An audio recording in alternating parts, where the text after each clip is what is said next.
You think that HOA sign gives you the right to steal my car? You're just a dictator in a red dress. I shouted in Karen Whitmore's face as I caught her cutting the lock on the Jeep right there in my own driveway. But what she didn't know was that the Jeep belonged to the police task force, a federal investigation vehicle currently in service. From that moment on, the arrogant abuser of power turned into a national laughingstock. Sometimes, justice only needs one humiliating fall to come to light. What would you think if that happened right in your own neighborhood? Tell me, what state are you in? I, Marcus Ellison, after more than 20 years working in technical roles at a mechanical plant, decided to take early retirement. Not because I was tired or hated the job, but because I felt it was time to reclaim the part of my life I had traded for shift rotation, roaring machine, and meetings full of calculation. I used to dream of a different rhythm, slower, gentler, where I didn't have to wear safety goggles or slip-resistant boots. I dreamed of a quiet little corner, a neighborhood with a still lake, trees casting shadows every afternoon, and friendly neighbors, not best friends, just people who'd say hello and maybe talk about the weather or planting season. Maplewood Estates appeared in an ad like that dream, neatly packaged. A gated, clean community, clear rules, governed by a homeowners association, the HOA, to make sure everything stayed just right. I thought I'd found the final place to live, in peace, to read book, tend a small garden, listen to jazz every morning, and take the Jeep out for a drive now and then, unbound by any schedule. The black Jeep Wrangler, my gift to myself on the day I signed my last contract, wasn't just a vehicle. It symbolized the journeys I had driven it through Colorado when snow blanketed both sides of the road, had used it as a shelter for the night in national forest, and had once opened the hood in a downpour to change the air filter with my own greasy hand. It wasn't just metal and engine, it was a part of me, the part that was real, free, and under no one's control. When I moved to Maplewood, the first thing I did was install a custom high-security lock on the garage, a kind I trusted to resist tampering. The Jeep rested quietly inside, like an old hunting dog returned to its den, no longer roaming, but still sharp and loyal. I felt safe, as if I had finally found a place where past and present could sit side by side, undisturbed. That morning, the sunlight hadn't yet filtered fully through the maple branches lining the street, and I was sweeping fallen leaves from the driveway when I heard the click of heels on the brick walkway. The sound was steady and firm, like the person walking believed each step carried the weight of the law. I looked up to see Karen Whitmore, president of the HOA, approaching. She was meticulously dressed, her hair carefully done, face layered in makeup, and she carried an air that couldn't hide its smugness. She didn't speak at first, just stood at the edge of my driveway, her gaze passing the open garage door and stopping on the Jeep. She shook her head slightly, then exhaled as if I had polluted the atmosphere of. And then she said, in a cold, judgmental voice, "This vehicle is ruining the image of our upscale neighborhood." I tightened my grip on the broom handle. That seemingly simple sentence felt like a blade slicing straight through my pride. The Jeep wasn't just a car, it was the years I lived on my own term. It was proof that I hadn't been swallowed by rigid mold. And now, a woman I had never met dared to stand there and belittle what I valued most? I stepped closer and spoke slowly. "This is my house.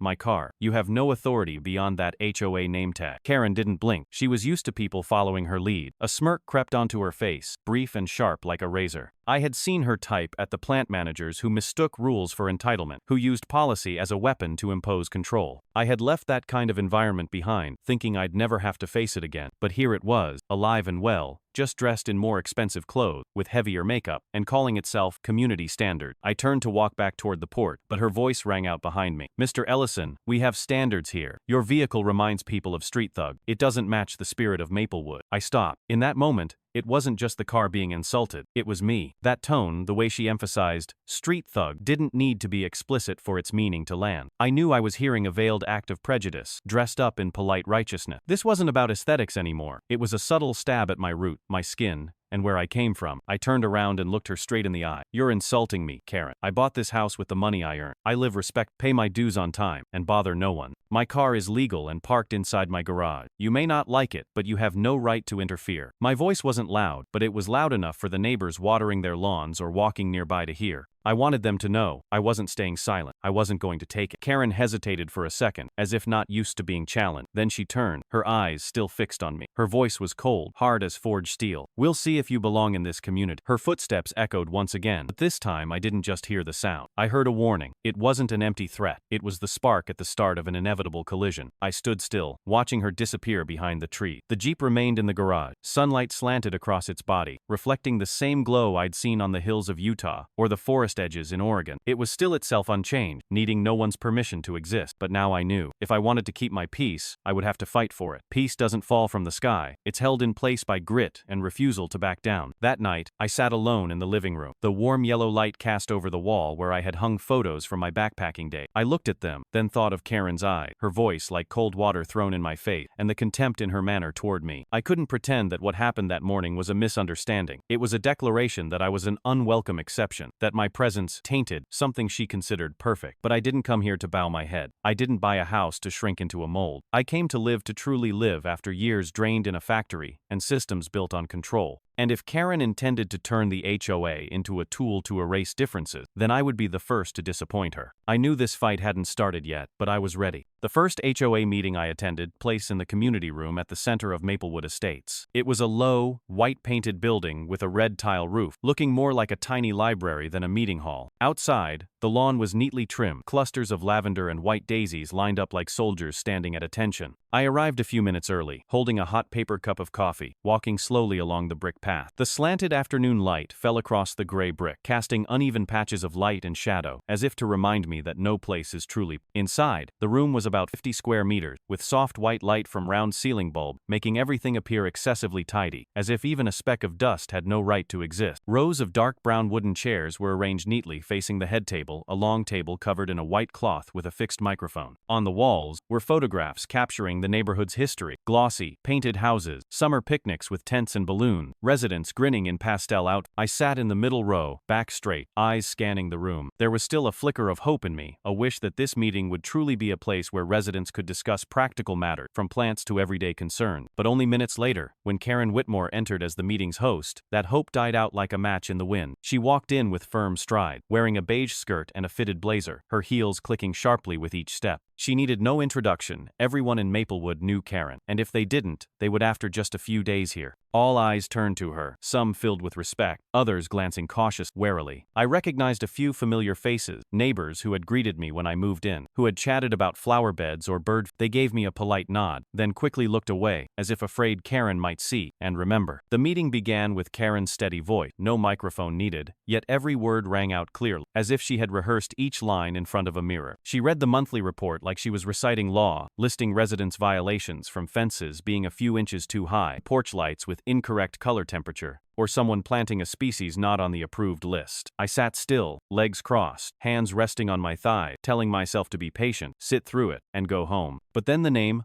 Marcus Ellison, rang out. Karen paused for a beat before saying it, as if adding extra weight. Her eyes locked directly on mine. Her voice was cold as steel. Marcus Ellison, owner of house number 34. Your black Jeep Wrangler resembles a gang vehicle and does not reflect the civilized image of Maplewood resident. The room went completely silent for a moment. I could hear the rustle of paper as someone clenched their notes, the faint breath of the woman sitting near me. Then came the murmurs, soft but impossible to miss. I felt blood rush to my face, my heart pounding like a drum. I stood up sharp, the wooden chair scraping against the floor with a sharp, dry sound that made nearly everyone turn to look. I didn't let them stare for long. My eyes locked on Karen, and I said, each word hard as stone, "You are being discriminatory and insulting. If my Jeep were a different color, would you have said the same thing?" Beneath the calm surface, I felt my entire body burning, the veins at my temples pulsed. I was holding back a rage I couldn't quite name, not just from her words, but from the ease with which she humiliated me in front of everyone. The room stayed quiet. Some looked at me with sympathy, others lowered their eyes, as if the truth in my words made them uncomfortable because they couldn't deny it. Karen didn't flinch, her lips curled slightly. That familiar cold smile appearing like this was just another small game she always wins. It wasn't the smile of someone challenged, but of someone certain the rules were on her side. In that moment, I had no more doubt this wasn't about the car. This was about me, about the color of my skin, about being new, different, unwilling to submit, unwilling to stay silent. Karen continued, her voice deliberately louder than before. We all agree that Maplewood must maintain its image. A rough, dark-colored vehicle that suggests danger clearly lowers surrounding property value. I think everyone can see that. There was no vote, no counterpoint. She just threw the statement like an arrow, letting it find its mark wherever it needed to. I looked around, hoping someone would speak up, but the averted eyes, clenched hand, and heavy silence told me everything. In Maplewood, silence was a survival. I sat back down, fists clenched, knuckles pale. My heart was still pounding, but I didn't let it show. Inside, a slow-burning fury was rising, no longer a momentary reaction. Karen had turned what should have been a community meeting into a one-woman display of control, and I had just become the thorn in her side, the one who stood up, who did what no one else dared to do. I knew from that moment on, life here wouldn't be easy, but I also knew I wouldn't bow. The meeting ended. Karen stepped down from the podium with the posture of someone who had just completed a noble mission. I stood and walked to the door as a few neighbors passed by. One gave a quick nod, another hurried past, and none dared to speak. They didn't want to be involved. They were afraid Karen would remember their faces. I stepped outside. The night sky lay a soft layer of mist over Maplewood. The air was cool, but inside me, the heat still burned. Back home, I sat down in the armchair in the living room. The warm light cast against the wall, my shadow stretched long and distorted. I thought about Karen's eye, about that accusation, not just about the car, but about the right to exist. I had chosen Maplewood because I believed in the promise of a civilized, orderly community, but it turned out that order here was just a mask for control, and civility was a word used to exclude what didn't conform. I was not someone who sought conflict. I only wanted peace. After so many years of exhaustion, peace cannot exist if it is built on silence and submission. That night, I barely slept. I sat watching the Jeep in the garage, its silhouette on the wall like a sentry standing guard. I understood then that I wasn't just holding onto a vehicle, I was holding onto my dignity. And if Karen thought she could take that away with a few public accusations, she was mistaken. I would not leave, and I would not step back. Her game had begun, and I was ready to play it to the end. That morning, the sun had not yet turned hard. The air still felt drowsy, thin clouds drifting lazily above rows of neatly aligned roofs, and the birds on the maple branches were few and far between. I sat in the kitchen, a dark blue ceramic cup warming steadily in my hand. The coffee, dark, strong, and fragrant, was how I had started every day since retirement, a small ritual that helped me hold on to a rare sense of peace. Outside, the leaves still held traces of dew, reflecting a soft glimmer of light. I had planned to head into the garden, trim some weeds near the fence, and fertilize the newly planted lavender, but then a strange sound through my thought, the dry, grating creak of something metal being dragged across brick. It wasn't footstep, and it wasn't a vehicle. It sounded like something was broken. Instinct made me jump to my feet, heart suddenly pounding, unsure whether from alertness or a flicker of anger rising somewhere inside. I moved quickly toward the front door, grabbed the handle, and pulled hard only to freeze, as if something had slammed straight into my chest. The Jeep Wrangler, the symbol of freedom, of youth, of years spent driving across countless states, was clamped down in place by a massive bolt cutter. The person holding it was Karen Whitmore, that same cold face, eyes sharp as razors, and the arrogant stance of someone who believes they're never wrong. Beside her stood two large men in dark blue shirts with an HOA logo printed on the chest, self-proclaimed security, whose main function was obeying orders and flexing authority. They were pressing down on the lock I had installed to protect the Jeep inside my garage. The metal groaned, high-pitched and strained, then snapped with a crack that felt like fingernails scraping across my chest. The bolt cutter gleamed in the early sunlight, harsh and blinding. My breath came, rage igniting like a flame fed with wind. I shouted, holding nothing back. "You're stealing right in front of my house." My voice rang out across the driveway, sharp and jarring like an alarm. I charged forward, fists clenched, eyes locked on Karen's face. She didn't flinch. Instead, she smirked, her eyes flashing with defiance. The final crack rang out. The lock flew to the ground, bounced once, then lay still and cold. I stood there, my whole body ready to explode. Karen tilted her head and spoke in a steady tone, like she was reciting from a rulebook. "This vehicle violates regulation. The HOA has the right to seize it." The words came from her mouth, light as air, but to me, they cut like a blade through the line between what is reasonable and what is abuse of power. I stepped forward, nearly nose to nose, my voice drawn tight like a wire. "What regulation gives you the right to cut the lock on my private property? This is my house. This is my vehicle. You're breaking the law." I tried to hold my composure, but every word carried fire. The two security guards stood beside her, arms crossed like muscle-bound statues. They said nothing, just looked at me with a warning in their eye, as if waiting for me to cross a line so they could justify stepping in. I knew this tact, the intimidation of presence. They didn't need to act, only to stand there and apply pressure. But what enraged me most wasn't the two oversized men. It was Karen's attitude. The calm on her face wasn't the confidence of someone doing the right thing, but the arrogance of someone who believed she stood above the law. I lowered my voice, but it was no less sharp. "You say it's a violation? Then send a notice. There are procedures, there are laws. But what you did today, right in front of me, is theft." I looked around and saw a few neighbors beginning to peek out from behind their door. One stood on their front step, holding a cup of coffee, eyes caught between curiosity and caution. An elderly woman lowered her head and stepped back inside, as if staying out of it would keep her safe. Karen saw them too, and as if she had prepared for this moment, she turned, her voice louder, each word pressed out like a public statement. "We must protect the image of Maplewood. An ugly, pitch-black, gang-style vehicle has no place here. I'm doing this to defend the community." Defend what? I thought. The kind of community that looks away from injustice? The kind that stays silent while she manipulates everything to her will? I looked around again, hoping someone would speak up. But no, as always, they retreated behind their door, choosing the safety of silence. Karen knew that. And it was precisely because she knew that she dared to do what no real leader ever would: cut someone's lock in broad daylight. I growled the words now, politeness gone. You're twisting rules into a weapon for humiliation and control. This isn't a community, this is your personal dictatorship. Karen didn't respond right away. She just gave a short, dry laugh. You think you can beat the HOA? Try it. But remember this, no one gets past the rules here. I walked to the Jeep, knelt, and picked up the broken lock. Fingertips brushed against the fresh scratch, still hot to the touch, its sharp edge grazing my skin, but I didn't feel pain. I felt shame. Shame that I had to stand in my own driveway and watch someone violate the most basic right I had. Shame at the eyes that turned away, the heads that looked elsewhere, as if I were the problem. But at the same time, one thing was crystal clear. Karen had gone too far. I looked at her one last time before she walked away, my gaze no longer angry but cold, full of warning. I won't let this go. Karen walked off without turning back, only calling out, too far or not, we'll see. The lock lay on the ground,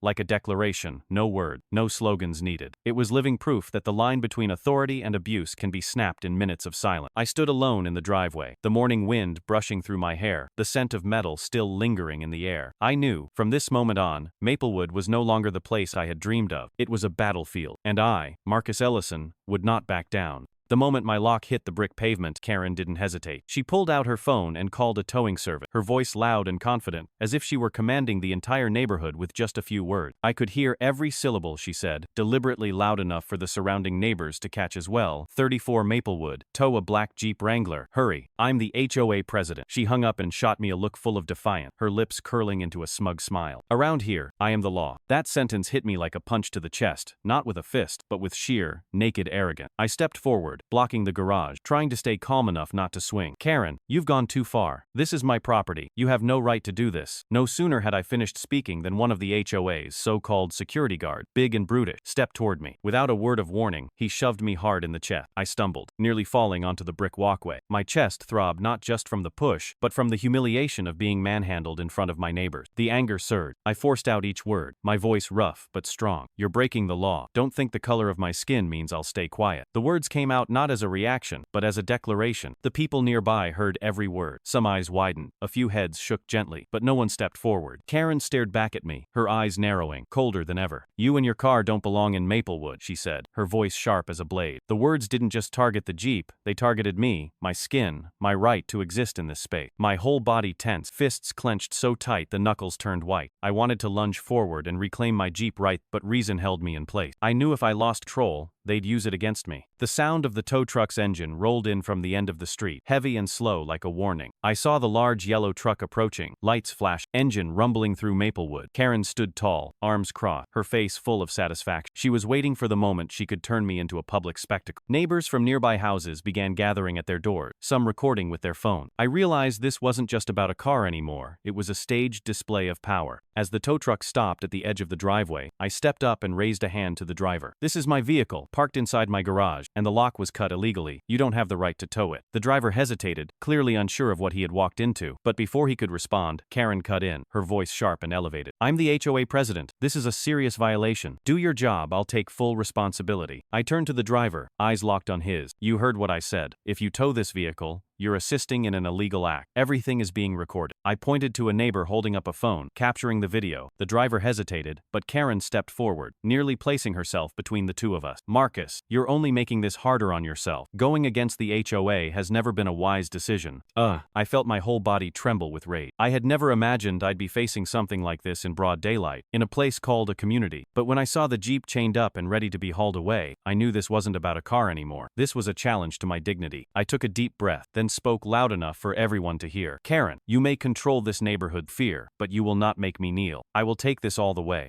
Karen kept that same smile, her eyes gleaming with triumph. You'll see soon enough. This Maplewood isn't for people who push back. By the time you understand that, it'll be too late. Her voice fell like a hammer, but inside me, something solid had formed. I would not lose the Jeep, and I would not lose my honor. The price of silence is being stepped on, and I knew I had crossed a line I couldn't return from. The tow truck roared to life, the chain tightened, and the Jeep's wheels wheels inched off the ground. My heart pounded, my body straining like it was being pulled by that same chain. I stepped forward, stood in front of the truck, and stared directly at the driver. "You're not going anywhere. I do not have permission." The driver looked at me, sweat forming on his forehead, then turned to Karen. She nodded, signaling him to continue. But I didn't move. I stood still. In that moment, the entire street fell silent. Only the engine growled. In the tension, I heard my voice ring out, firm, without a trace of fear. "You just made a big mistake. You think you are the law, but soon you'll understand what the real law island." I saw Karen freeze for a second before recovering her smug expression. But I also saw something else, the faces of neighbors flickering with a hint of hope. They weren't ready to speak yet, but their eyes told me someone out there wanted me to stand my ground. The tow truck halted. The driver pulled out his phone, likely to call for guidance. Karen turned and walked away, but just before she stepped off the driveway, she threw out one last line: "You and that car don't belong in Maplewood." Her voice dropped like a blade slicing through the air. I stood still, fists clenched, feeling the heat of anger still burning. I knew this was only the beginning. Karen wouldn't stop until I was forced out of Maplewood, but I also knew that the moment she touched that Jeep, she had touched something untouchable in me. I turned back inside, looked down at the broken lock on the ground, and told myself, this battle had escalated into an all-out war. That evening, I sat in the living room, the warm light casting down on the wooden table. I replayed the look of contempt in Karen's eyes, her words, the shove from the guard, and the tow truck that had nearly taken my Jeep. I felt one truth with absolute clarity. The peace I dreamed of when I moved to Maplewood had turned into an illusion. Now, this place was a battle, and I would not retreat. My Jeep Wrangler was hooked to the tow truck's steel chain, its rear wheels skidding across the brick-paved road as the truck began to pull away. The sound was harsh, ringing out like an insult that echoed through all of Maplewood. I stood at the edge of the driveway, heart pounding, wanting to rush in and cut the chain, but reason held me back. Neighbors were gathered on both sides of the street, some filming with their phone, others whispering to one another. There were looks of pity and smirks of satisfaction. The whole neighborhood seemed to be waiting to see how I would fall. Karen Whitmore stood with arms crossed, positioned squarely in the middle of my yard like someone who had just secured a victory. She glanced around as if surveying her kingdom, then spoke up, her voice sharp and triumphant. "Let this be a lesson to anyone who disrespects HOA rule." The sentence was meant to carve itself into everyone's mind, to remind them that she was the law, and anyone who dared resist would meet the same fate. I looked over at the Jeep, its tires grinding against the pavement, dust rising into clouds. In my head, Karen's voice kept ringing, trying to crush my dignity in front of everyone. I clenched my fist, veins bulging, forcing myself not to explode. But inside, I swore that this moment would not be forgotten. It would be the beginning of her downfall. Just as the tow truck turned onto the main street, 3 black SUVs came speeding toward us. Doors flew open, and 3 heavy-set officers in police task force uniforms stepped out. They didn't have to say much. Their stern expressions and solid strides were enough to silence the entire block. The sound of their boots striking the bricks echoed with force, each step cutting through Karen's arrogance like a metronome of reckoning. One of them spoke, voice booming, clear and hard as steel. "Who moved that Jeep?" The question sliced through the air like a sharp blade. The whispers vanished. No one said a word. I stepped aside without speaking, my eyes locked on Karen. She froze. The face that had been flushed with self-righteous energy turned pale. Her lips parted, stammering useless fragments of speech. I saw her shoulders twitch, her eyes darting wildly for an exit. But the officers stood still, blocking every path. That image etched itself in my mind. Karen, stripped of confidence for the first time. The woman who barked orders at the neighborhood now looked small before the calm authority of actual law. I didn't need to say anything else. I stepped back half a pace, letting everyone on the street see clearly. Her stammering voice and pale face said everything. One officer stepped forward, his voice low but firm. "That Jeep is not a civilian vehicle. It's under the jurisdiction of the police task force and is currently part of a federal operation. Who authorized its removal?" Every eye turned to Karen. She opened her mouth, trying to speak, but the words came out broken. I was only enforcing community regulation. That feeble answer instantly became a punchline in the eyes of the neighbor. They began murmuring again, but this time it was the sound of mocking laughter. A man standing next to me whispered, "She's finished." I didn't respond, but my eyes never left Karen. She was now trapped in the very snare her arrogance had set. I felt the shift in the air. Just minutes ago, Karen had held the upper hand, and I had been the one shamed. But now, 3 officers standing firm, every gaze had changed direction. The lesson Karen had planned to teach had turned into one for herself. And me, though the anger still pulsed inside, was filled with an odd sense of calm. I knew this was the turning point I had needed. Another officer pulled out a notepad, jotting quickly before asking, his tone leaving no room for evasion. "Who authorized the lock to be cut and the vehicle moved without permission?" Karen swallowed hard, glancing at the 2 security guards, but they avoided her look. Neither dared to take responsibility. She struggled to form a reply. I'm the HOA president. I did it to protect the image of the community." As soon as the words left her mouth, the officer with the notepad looked up, his voice cold. "You just just admitted it. I stood still, watching every detail. It felt like a scene from a play, except the lead had turned into a fool in front of an entire audience. She had tried to make an example out of me for anyone who defied the HOA. But in the end, she became the walking example of foolish abuse of power. I didn't have to say another word. I simply crossed my arms and let the neighborhood see for themselves who should be ashamed. Karen stepped back, her face growing paler by the second. I saw her hand tremble, nails scraping lightly against her arm, as if searching for something to hold on to. The usual arrogance had vanished, replaced by an obvious panic she could no longer hide. And I knew, from that moment forward, her standing in Maplewood would never be the same again. I took a deep breath, the air suddenly feeling clearer. The heavy anger inside me hadn't disappeared, but it had turned into resolve. This was the start of a reversal. I was no longer the one dragged into ridicule. I was the witness to the collapse of a false authority. And I told myself, this fight was far from over. Karen stood there, lips moving, but unable to speak another word. The three officers stared at her, waiting for a clear answer. I remained where I was, eyes fixed on her, fully absorbing the moment when someone who claimed to be the law was now trembling in front of the real thing. I knew this shock was only the opening act in the storm that was coming.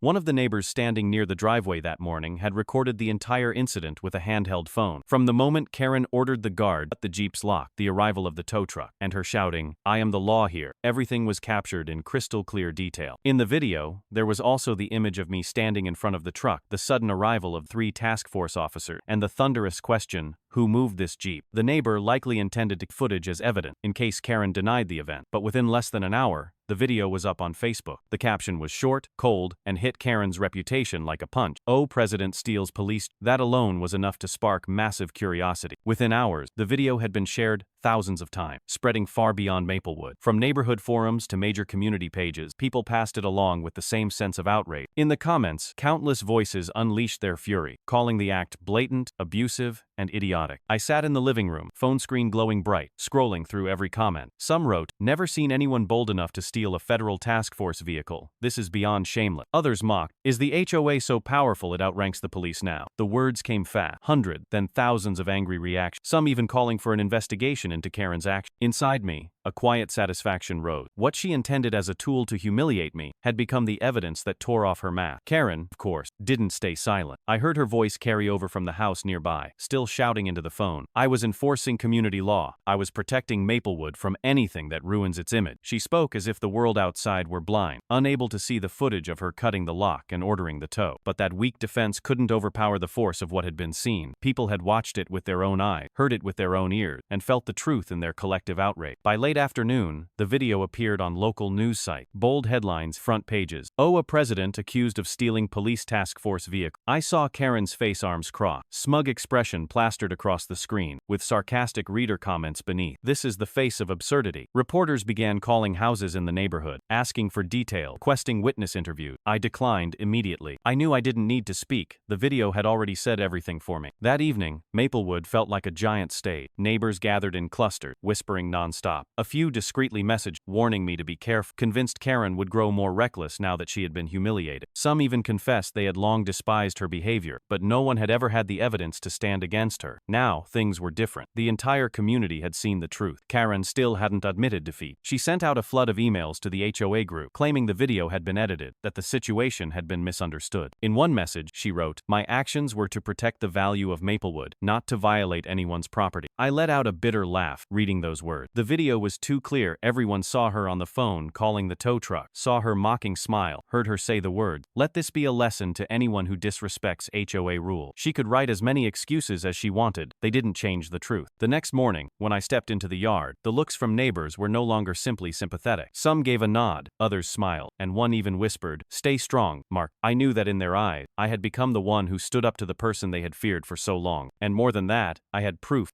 the whole world could see. The price of arrogance was beginning to show for Karen. The louder she shouted that she was the law, the more people saw the opposite, that she was the one tearing the community apart. I looked around. Maplewood still had its white-painted houses and neatly trimmed lawn, but beneath the surface, a fracture was spreading. People no longer blindly believed in the HOA rule. Karen kept repeating. Doubt had begun to take root, and I believed this was only the beginning. Inside me, fury from yesterday still lingered, but now it mixed with a growing sense of resolve. Justice had found allies not just in the 3 task force officers, but in the online community, in strangers who saw injustice and refused to stay silent. The video wasn't just a viral clip, it was a wake-up call to everyone who had ever been bullied by Karen in this neighborhood. It declared that the truth might be buried in an HOA meeting room, but once exposed to light, it spreads faster than any excuse. I stood in the yard, looking at my Jeep, returned after the task force intervened. The scratch on the lock was still there, the marks from the chain still visible on the tire, but it stood tall, a symbol of a new kind of fight. I knew Karen wouldn't stop. She would come back, try to strike again, but now, I had an entire community, beyond Maplewood, watching, and that made me feel steadier than ever. Karen could keep shouting, "I'm enforcing community rule." But to me, and to everyone who watched the video, she had already confessed that she believed HOA power outranked the law. And that was her greatest mistake. I closed the garage door, a wave of resolve rising inside me. From today on, I will not let that arrogance happen again. News of the incident was no longer confined to Maplewood. Within a single night, local television stations began reporting on it simultaneously. They aired the video showing Karen Whitmore standing in front of my driveway, arms crossed, shouting like someone holding absolute power, while behind her, the black Jeep Wrangler was chained and being towed away. Across the screen ran the headline, "HOA President Accused of Seizing Police Task Force Vehicle." Reporters went door to door, asking residents about life in Maplewood, how the HOA was run, and especially about Karen. One afternoon, I was sitting in the living room when the doorbell rang. A young reporter and a cameraman stood outside, requesting an interview. I paused for a moment, then agreed. We stepped out into the yard, camera light came on, and when asked, I didn't hold back. I spoke clearly, firmly. She treats the HOA like her throne. Karen doesn't manage to serve the community she rules to feed her ego. I knew those words would be broadcast widely, but I also knew the truth had to come out. That evening, I turned on the television and saw myself on the news. The footage of me standing in the yard, face tense but eyes resolute, was spliced with scenes of Karen shouting, "Let this be a lesson to anyone who disrespects HOA rule." Between those two images, it was not hard for viewers to see who was abusing power and who was being crushed under it. Online,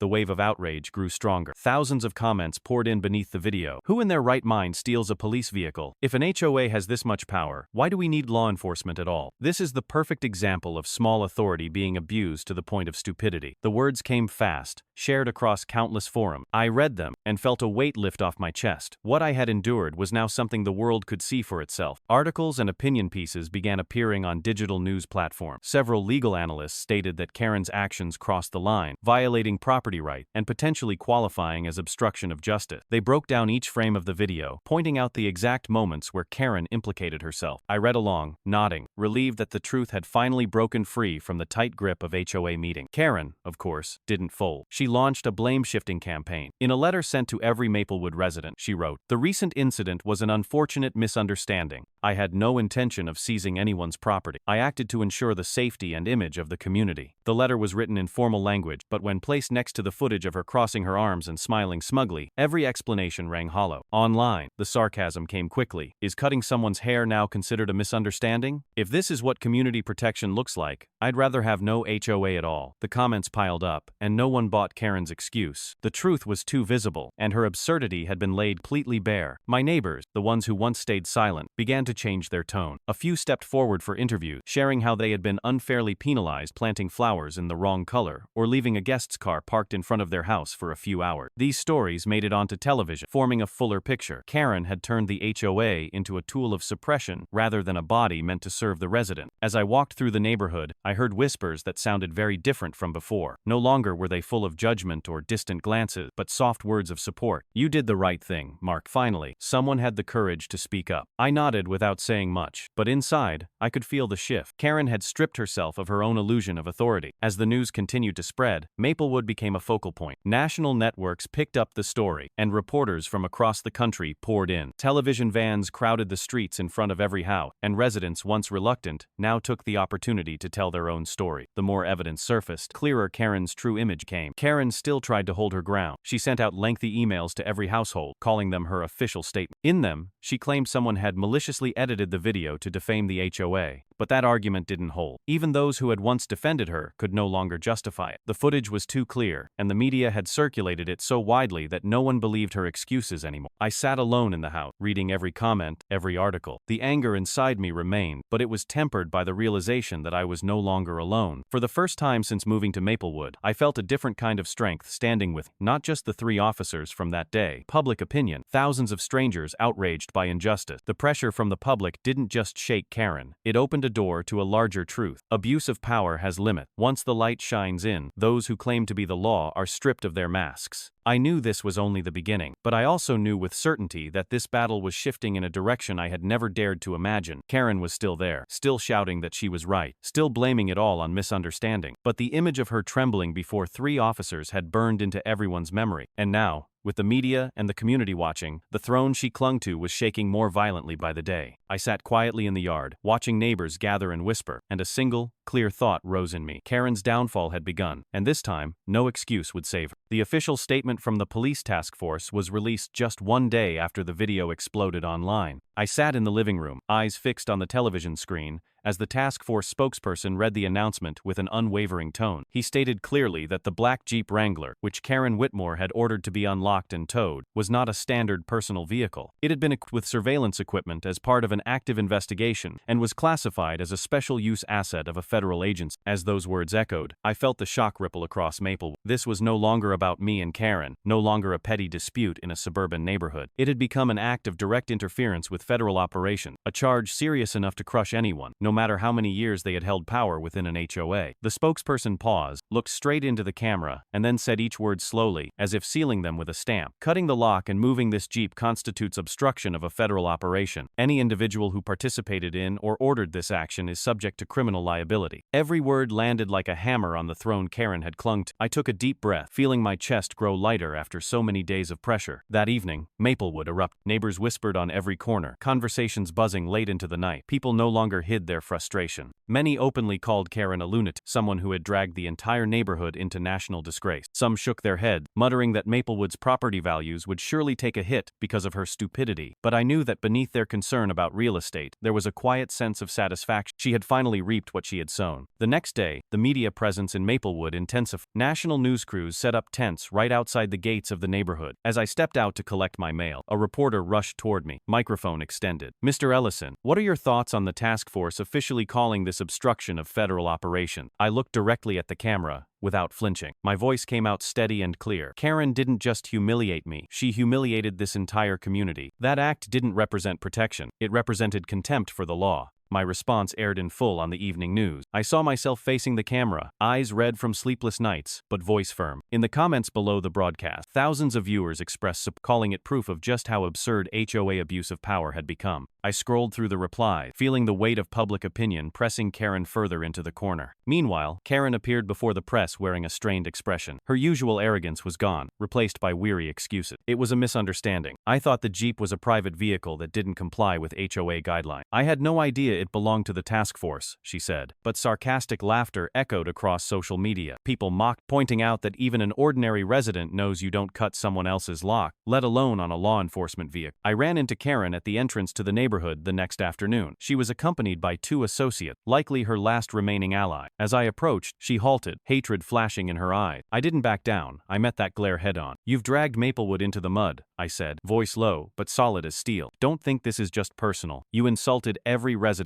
by showing such contempt for the law." Karen tried to speak, but her words caught in her throat. It was clear she was battling between rage and fear. Without another word, she turned away, though the lie of resentment remained in her eye. In that moment, I understood she would try to strike back, but also that her position was no longer secure. The news kept coming fast. Legal experts were invited on television, affirming that Karen's actions rose to the level of a prosecutable offense. A former prosecutor said it plainly. "This is no longer a civil matter. This is an obstruction of federal operation, and it can bring serious conviction." Hearing that, I felt a sense of justice forming. Within the neighborhood, a group of residents began circulating a petition demanding Karen's resignation as HOA president. They delivered it house to house, explaining briefly that Karen had dragged the community into scandal and that Maplewood needed new leadership. I signed immediately, without hesitation. That evening, a neighbor messaged, "Marcus, thank you for not staying silent. Because of you, we found the courage to stand up." Under media and community pressure, Karen called an emergency HOA meeting in the community room. I was there. The room was packed, tension thick in the air. Karen stepped onto the podium, face rigid, voice trying to remain calm. "I ask everyone to understand that I acted for the common good. I had no knowledge that the Jeep was involved in federal business." Her words echoed in that heavy silence, fell flat. I stood and addressed her directly, in front of everyone. "You always say you act for the common good, but that good never includes residents like me. You used HOA rules to target people you dislike, turning law into a tool to shore up your power. And now, It's time you face the real law." The room erupted. Some people applauded, others nodded. Karen pressed her lips together, unable to muster a response. That night, I returned home and looked at my Jeep in the garage. It still bore scratches, but stood proud, a witness to the fight. I sank into a chair, mind spinning from the whirlwind of events. It all started with a vehicle, and exploded into a conflict of abuse of power versus justice. I know the road ahead will be long, but one thing's clear: Karen can never return to being Maplewood's sole authority. The pressure from public opinion grew ever stronger, and I felt lighter. No longer alone, no longer the silent victim in those shaming meetings. I had spoken up, and the truth was spreading faster than any lie. After weeks, I smiled for the first time, grateful that the battle was turning in my favor. So, do you think Karen should be prosecuted for obstructing federal operation? Comment below.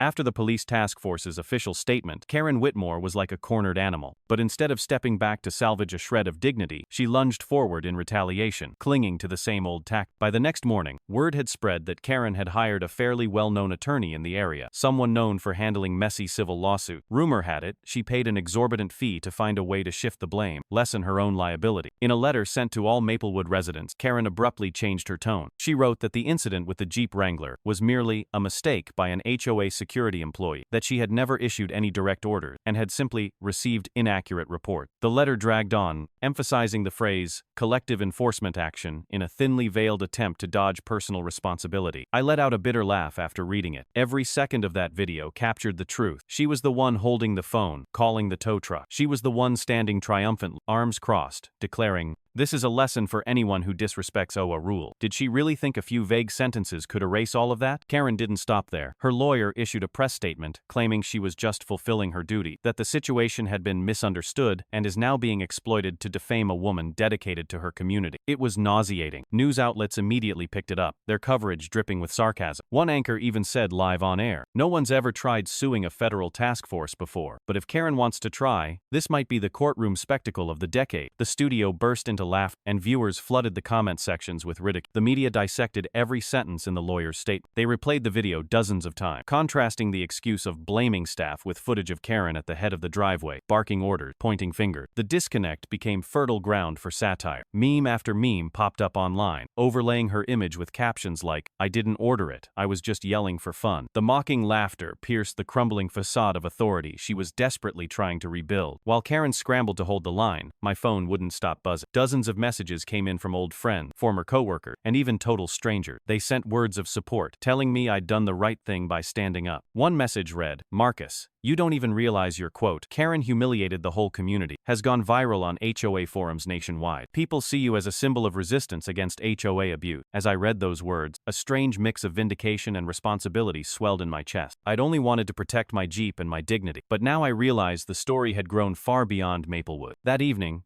I sat in the yard, watching the glow of lights spilling out from the nearby houses. A few neighbors cautiously approached. The man from house number 28, who had once been fined by Karen for flying a flag that was too large, spoke slowly. "Marcus, I saw the news. You gave me courage. She humiliated me once, and I didn't dare speak up." The woman from number 41 added, "She fined me too, just for letting my daughter park in the driveway overnight. It was nothing, but she made it into a serious offense." All I could do was cry. Her voice trembled, but her eyes lit up as she looked at me. Gradually, more people began to share their own story. An elderly man said Karen had called him out by name during an HOA meeting, criticizing his lawn for damaging the neighborhood's image, even though others' yards the same. A young couple said Karen had brought an inspection team into their yard, taken photos of their plant, then fined them for unauthorized species. One account followed another, weaving together a clear picture. Karen had turned the HOA into a tool of repression, and everyone bore a scar to prove it. I listened, nodded, and felt perhaps for the first time that I wasn't alone. I had once believed I was singled out for my skin color, and the fact that I was new to Maplewood. But now I saw that Karen had sown fear across the entire neighborhood. People were simply too afraid to speak up. Now that she had been exposed in the media as an abusive figure brought to shame, residents were beginning to find their voices. I knew this was the moment the community was finally waking up. In the following days, Karen kept struggling. She appeared on a few small channels, insisting she had been slandered, claiming that the residents of Maplewood still supported her. But when reporters returned to the neighborhood to ask around, the answers they got were headshake. One person looked straight into the camera and said, "We're tired of Karen. She doesn't represent us." The interview aired, and Karen took another blow to her pride. "I won't deny it, I'm still wary. She's never been the type to accept defeat easily, and the hatred in her eyes when I ran into her at the entrance still haunts me. But I also know the tide is turning. When public public opinion has turned, when the residents have found the courage to speak, Karen no longer holds the absolute power she once did. I think back to that first HOA meeting, the moment I stood and asked, "If my Jeep were a different color, would you say the same thing?" The room had gone silent. No one backed me then. But now, just weeks later, I have the whole community behind me. That's the biggest change of all, the proof that no matter how tyrannical someone may seem, they cannot stand forever once the truth comes to light. The media continues to follow Maplewood closely. They're no longer focused only on the Jeep, but digging deeper into the HOA's history under Karen's rule. Fine records, buried complaints, every detail is coming to the surface. Each article is another hammer blow against the crumbling foundation of her authority. During that time, I continued receiving messages of support. Someone from another state wrote, "You remind us that no one is above the law." A veteran wrote, "I'm proud you stood your ground. Your Jeep isn't just a vehicle, it's a symbol." Reading those words, I felt my eyes sting. I had never imagined I would become the face of any movement, but reality was placing me squarely in that role. As night fell, I sat on the front steps, staring at the Jeep resting silently in the garage. The scratch on the lock was still there, the chain mark still visible on the wheel, but to me,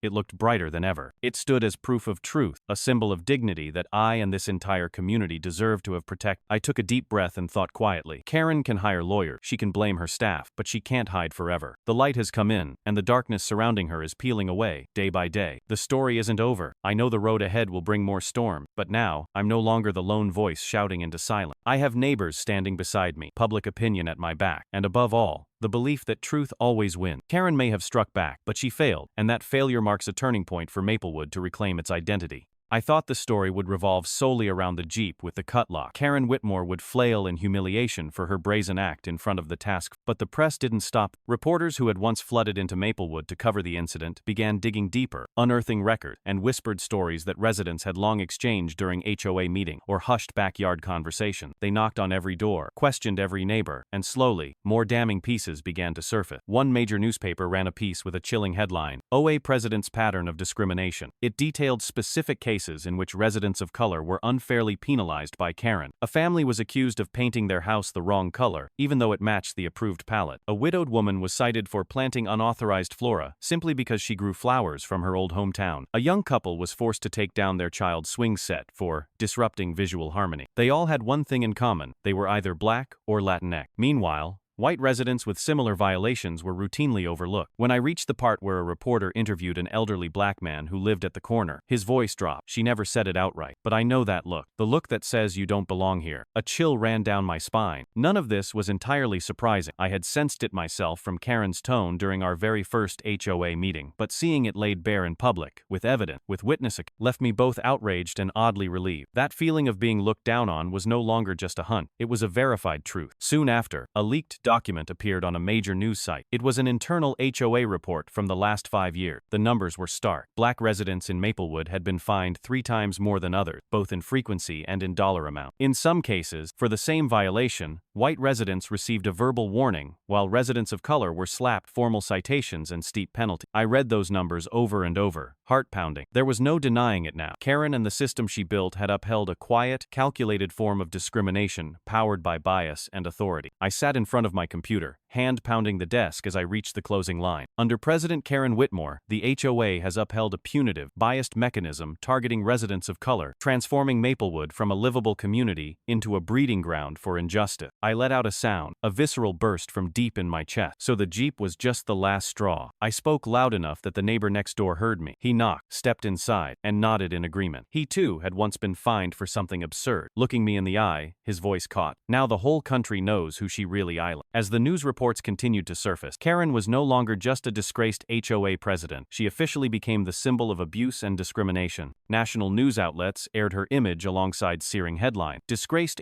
HOA leader, the face of petty tyranny. Below each article, thousands of comments poured in. This isn't just about a neighborhood, this is a case study in how power gets abused. One person wrote, she thought she could bully residents of color without consequence, but now the whole country is holding her accountable. Karen appeared on television with her lawyer at her side, but her trembling hands and pale face spoke louder than any defense. When asked about the internal report, she kept repeating, I wasn't aware of those numbers. There must be some misunderstanding. But no one believed her. The host stared straight into the camera and asked, if not you, then who signed off on those fines? Karen said nothing, her eyes darting as her lawyer tried to intervene. That moment spread across the internet, a vivid display of the downfall of someone who once thought herself untouchable. In Maplewood, the shift was undeniable. Residents who once bowed their heads were now standing tall, ready to speak the truth. They sent emails to reporters, recounting the injustices they had faced. Small stories, yes, but stitched together, they became a mountain pressing down on Karen, and I knew Maplewood would never be the same again. I walked along the main street, where people approached to shake my hand and say thank you. A middle-aged white woman sighed. I'm ashamed I stayed silent for so long. I saw her treat families of color unfairly, but I didn't speak up. Now I realize my silence helped her go further. I looked at her and nodded. Silence is complicity, and now people were learning how to break it. That night, I sat by the window, looking at my Jeep bathed in the glow of the street lamp. The scratches were still there, but to me, it was a symbol of the turning point. Karen hadn't cut the lock and towed it that day. Those reports might still be buried in locked drawers, those painful stories still suppressed. The Jeep had become a catalyst, and because of it, an entire system of abuse was exposed. I felt lighter not because I'd been vindicated, but because the community finally had a chance to see the truth. The next morning, the news opened with the line, Karen Whitmore, symbol of HOA abuse, faces nationwide backlash. From Washington to California, people were talking about Maplewood as a textbook example. Social commentators on television called it a wake-up call. When a small institution like an HOA can be turned into a tool for discrimination, it has the power to tear apart a whole community. I listened, my heart filled with both pride and sorrow. Pride that the truth was out, sorrow that it had taken so much suffering to get there. I remembered the eyes of my neighbors as they shared their story, the sigh, the tears. I remembered Karen's word, shouted at me. You and your car don't belong in Maplewood. Now the whole country knows she's the one who never belonged here. Karen now faces not only the contempt of Maplewood but also the scrutiny of an entire society. She has officially become the embodiment of arrogance, irrationality, and exposed discrimination. I know the road ahead will lead to courtroom, to verdict, but right now, I've already seen the most important victory. Silence has been broken, and justice has stepped into the light. After the internal report was leaked, and national media outlets simultaneously picked the story, Maplewood fell into a state of tension, unlike anything it had ever seen. This was no longer just an HOA scandal, it had escalated into a serious legal matter. The following day, police officially announced that an investigation had been launched into the theft of property and obstruction of federal operations involving Karen Whitmore. I received a summons from the county sheriff's office. The letter made it clear I was the primary witness in the case and was required to appear and provide a full statement. Holding that paper in my hand, I sat in silence for a long time. Since the day I moved to Maplewood, all I had wanted was a peaceful life, and now I was being pulled into the heart of a storm. But instead of fear, firm resolve rose inside me. If I backed down, the truth would be buried again, and Karen would continue using her power to dominate and suppress. When I stepped into the police station, the formal atmosphere made my heart race, but I held my head high, eyes steady. An officer led me to the interrogation room.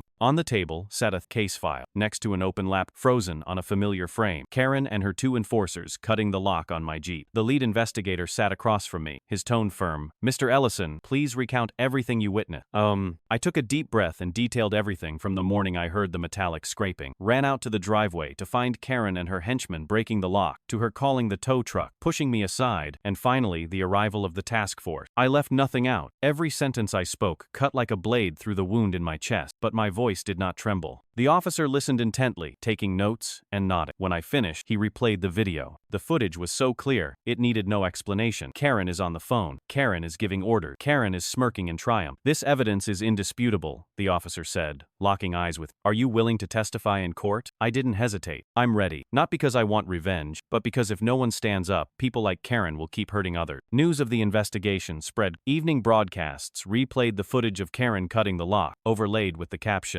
Evidence now in police hands. Viewers across the country watched, and the public outrage toward Karen intensified. In Maplewood, neighbors whispered in the street, many openly saying, she's finally going to pay. Meanwhile, Karen hired an entire legal team to defend her. In interviews, she sat beside a suited attorney, repeatedly saying, I was only following HOA regulations. She tried to paint herself as a dutiful, misunderstood figure, merely trying to maintain the neighborhood's appearance. But the defense felt forced from the start. Her attorney claimed, Miss Whitmore had no intention of seizing property. Her actions stemmed from a duty to enforce HOA guidelines and were in no way personal. I sat in front of the screen, laughing aloud at their words. It was hard to believe they thought they could twist blatant truth into a misunderstanding. The video evidence was so clear that even a child could see it, yet they still insisted on denying it. The media didn't hold back either, mocking on air. If this is what HOA regulations look like, then we should all be worried they can cut the lock on any house they want. Karen appeared before the press, her face tense, lips pressed tightly. She tried to maintain a strong front, but her eyes darted nervously, her gaze filled with unease. A reporter asked, if this was truly about regulation, why are only vehicles belonging to residents of color being targeted so harshly? Karen stayed silent for a few seconds before her lawyer cut in. That question falls outside the scope of this matter. But that evasive answer only made people more certain that the truth was a long-concealed act of discrimination. In Maplewood, the atmosphere shifted. Residents who once feared Karen had grown bolder. At a small, resident-led meeting, many stood up and shared stories of being unfairly fined. These voices became valuable sources for the police, who took notes and added them to the investigation file. I sat in that cramped room, surrounded by faces finally speaking after years of suppression, and I felt a surprising sense of relief. I understood then that what I was doing wasn't just for myself, it was for a whole community that had suffered in silence for too long. The day I was called to court to sign off on my testimony, I walked down a long, sterile hallway, white lights casting pale reflections on the stone floor. In my mind, I saw Karen that day, arms crossed, smirking as my jeeps towed away. Now, that image would become evident, something she couldn't run from. As I signed my name, it felt like a final punctuation mark on the silence Karen had imposed on Maplewood. The press continued to follow the story, calling it the biggest HOA case of the year. They interviewed legal experts, all of whom agreed Karen would struggle to avoid charges. One prominent attorney even said, this is a textbook case of abuse of power. HOA rules, so-called, can never override federal law. I returned home and sat in front of the Jeep in the garage. The old scratches were still there, but I looked at it with a pride I hadn't felt before. It wasn't just a vehicle, it was living proof of the truth. It had dragged Karen into legal reckoning and had forced a community to re-examine itself. I placed my hand on the hood and whispered, we're seeing this through. Karen continued to send her lawyers to television appearances. Each one only sank credibility further. The more she repeated, I was just enforcing HOA regulation, the more outraged the public became. People across the country commented, if these are the rules, the whole nation needs to rethink how HOA power is being abused. What she didn't realize was that this very defense had turned the Maplewood incident into a national wake-up call. With each passing day, the investigation widened. Police no longer focused solely on the Jeep. They began combing through the entire financial history of the HOA under Karen's leadership. New suspicions began to surface, and I knew with certainty the nightmare Karen inflicted on the people of Maplewood was coming back for her, this time with the full weight of real justice. Inside me, the anger had settled, placed by resolve. I knew the road ahead would be long, filled with court hearings, arguments, and tactics meant to delay. But I also knew the Jeep was no longer a symbol of humiliation. It was the beginning of justice, and I, Marcus Ellison, would see it through to the end, to the day Karen Whitmore is held accountable before the world. In the days following the official police investigation, the atmosphere in Maplewood was as taut as a string about to snap. Neighbors no longer exchanged mere avoiding nods on the street. They began speaking openly. I heard the murmurs outside the small corner store, saw groups gathered in the park to trade news. People no longer hide their anger. What used to be hushed, whispers had grown louder, bold enough now to bring out stories that were once too risky to tell. It didn't take long for police to uncover evidence Karen Whitmore's actions were worse than anyone had imagined. One afternoon, as I sat in the living room reading the paper, the news broke. The HOA's financial records under Karen's tenure had been audited, and the findings revealed a trail of misconduct. The report stated she had diverted HOA funds multiple times, transferring money into obscure auxiliary accounts. Funds meant for road repairs, park upkeep, or neighborhood security had vanished without a trace. Some expenses were labeled management service, others as community event, yet no one could recall any such event, justifying the amounts listed. I read each line, my chest heating with fury. So all those times Karen had declared, HOA fees are increasing for the public good. It had just been a pretext for lining her pocket. For years, she had built a personal profit machine off the backs of Maplewood's residents. The news spread like wildfire, and the neighborhood erupted. Those who had stayed silent now spoke in unison. I always suspected something. An old man at the end of the street, often fined by Karen for overgrown grass, said he finally understood her aggression. She needed those fines to fund her embezzlement. At the first hearing called by the authority, the community center was packed. I was there, seated among dozens of other residents. At the front, the officer read out the charges, while Karen sat in the front row, face frozen, the arrogant fire in her eyes extinguished. The first witness to speak was a middle-aged woman. Her voice trembled as she recounted being fined by Karen for planting the wrong type of flower in her yard. I just wanted to plant white roses, my mother's favorite. But she came into my yard, pictures, and sent me a violation note. I cried out of sheer frustration. Her voice cracked, and the room fell silent. Another resident took the stand, the man I had spoken with the night after the Jeep incident. He testified that Karen fined him for owning a small dog, claiming it was unsightly and disruptive. He laughed bitterly. My dog weighs 10 pounds and barks softer than the megaphone Karen uses at every HOA meeting. But I still had to pay the fine. I felt humiliated.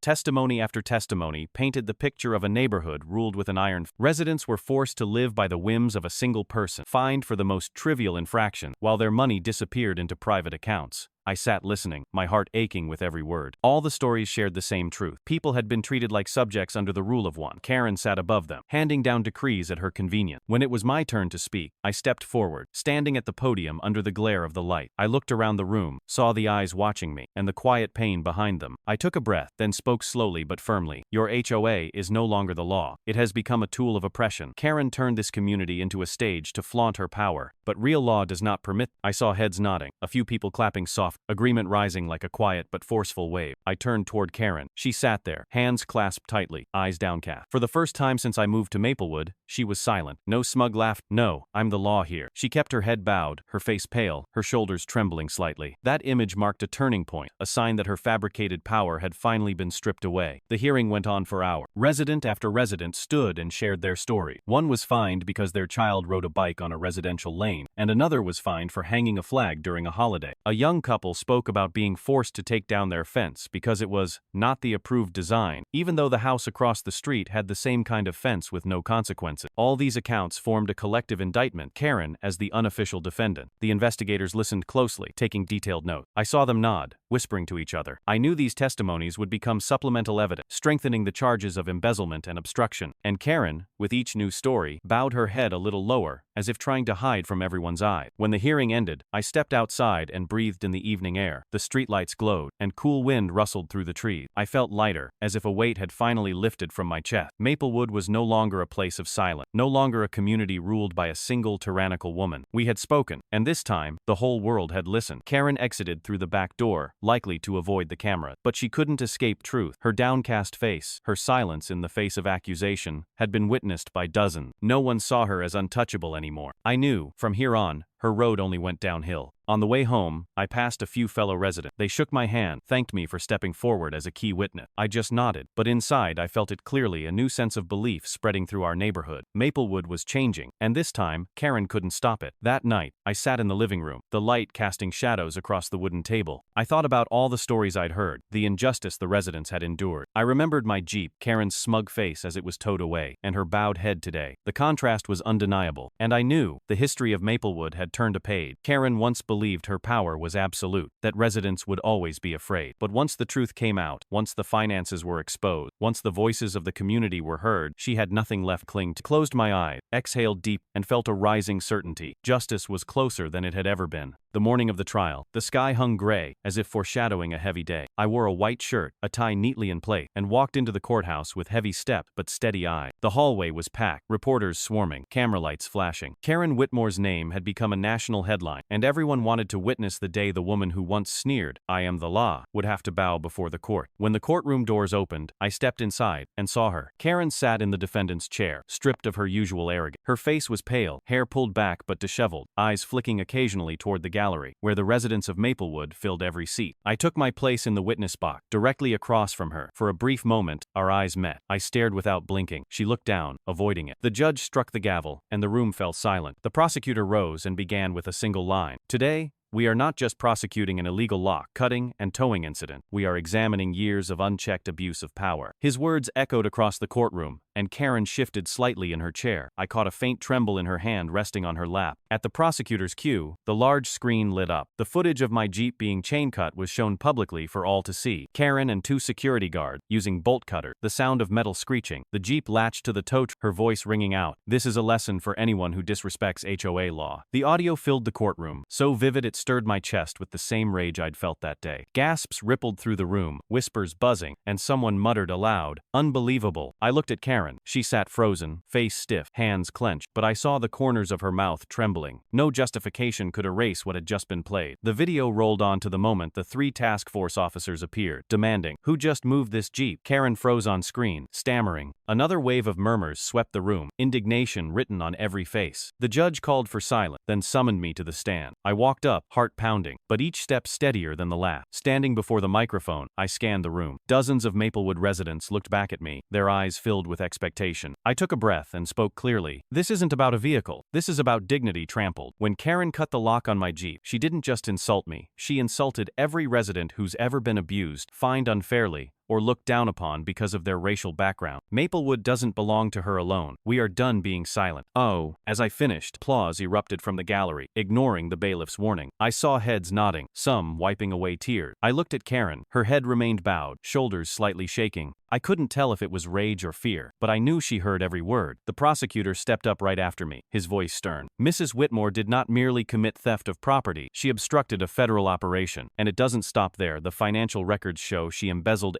HOA funds, exploiting her authority to oppress residents. We urged the court to prosecute her on all counts. Each charge dropped like a hammer. The judge listened, face unreadable. When the prosecutor finished reading the indictment, the courtroom fell into a dead silence. Only the rustle of paper and the tap of a pen remained. Then the judge spoke, slow and weighty. These charges, proven, carry serious legal consequences. Mrs. Whitmore, do you have anything to say? Karen lifted her head for the first time in hours. She tried to regain her old air of authority, but her voice trembled, its weight gone. I was just following HOA policy. I only wanted to protect the community. I had no ill intention. The courtroom erupted with scoffs and sighs. A voice rang out from the gallery. If that's protection, we'd rather have no HOA at all. The judge struck the gavel, calling for order, but I knew no one believed her anymore. The evidence was too clear, the testimonies too specific, and the image of her cutting the lock, arms folded in triumph, was etched into everyone's mind. Karen had nothing left to stand on. I sat down, a strange mix of bitterness and relief washing over me. Bitterness that it took so much pain, so many wronged neighbors, to get here. But relief that, finally, justice had found its voice. Outside the courthouse, the press was waiting. As the hearing recessed, I stepped out into a barrage of flashing light. Reporters asked what I thought, and I answered simply, I just wanted to live in peace. But when dignity is trampled, no one should stay silent. The quote was published everywhere. Karen exited through a back door, dodging the camera, but she couldn't dodge the truth that the entire nation had now seen. This trial wasn't just about one woman. It was about condemning the arrogant belief that HOA power could stand above the law. If you were in that courtroom, what would you say to Karen? Leave a comment. On the day of the sentencing, the sky was a dull gray, like water just before a storm break. The air was thick, strangely humid for early morning. I arrived early, standing on the courthouse step, watching the crowd pour in. They came from everywhere: Maplewood residents, journalists, people who had lived in other HOA communities and had been victims of people like Karen. The media swarmed the front lawn, cameras, microphones, and flashing lights, buzzing like a hive of broken wasps. Part of me wanted to avoid the chaos, but another part understood this clearly. Today was not just the sentencing of a person, but the unmasking of a system. I stepped inside, the sound of my shoes echoing faintly against the cold tile. The courtroom was packed. Not a single seat remained. People lined the aisle, leaned against walls, their eyes tight with tension. I took my seat in the witness section, back straight, hands clenched on my knees, eyes fixed on the bench. Karen Whitmore sat in the defendant's chair. Her hair was brittle, her eyes sunken, face pale like someone who hadn't slept for days, haunted by nightmare. Gone was the arrogance that once made all of Maplewood flinch. Gone was the smug lift of the chin, the scanning eyes that searched for faults in others. What I saw now was a hollow woman, emaciated, a faded shadow of her past self. She sat with her head bowed, hands clasped tightly together, trembling ever so slightly. I had imagined feeling vindicated seeing her